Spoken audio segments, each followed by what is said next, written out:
Sveiki, liūtai.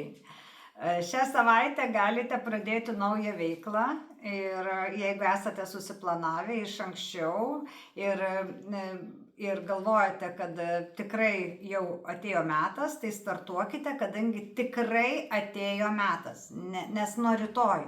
Nes žinot, kai būna nuo pirmadienio, nuo rytoj, nuo naujų metų, tai vat jau šitas periodas ir atėjo.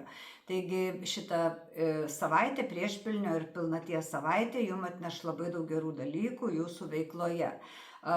Ir tai nesvarbu, ar jūs darbe sieksite aukštumų, ar moksluose sieksite aukštumų, ar moksle, ten, pavyzdžiui, kažkokiuose išradimuose, ar sveikatos gerinime, viskas eisis kaip iš pypkės ir tikrai turėsite puikų rezultatą. Svarbiausia, darykite, nesėdėkite rankų sudėję ir pamatysite, kaip viskas tvarkosi ir eina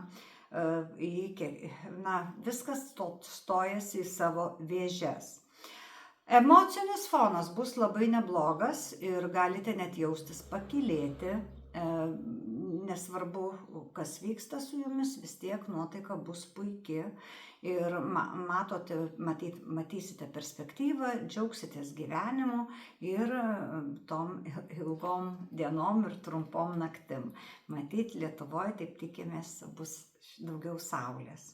Taip pat galite pirkti stambius pirkinius, biškutį išsileisti tam, kad grįžtų šimteriopai, tūkstanteriopai, nes malonios išlaidos labai pagerins jūsų nuotaiką ir gyvenimo kokybę, taip kad net jeigu norite kokį automobilį didesnį pirkti ar kažkokį tai, ar baldus kokius keisti, čia turi būti didesni pirkiniai, tai tam yra labai palankus metas.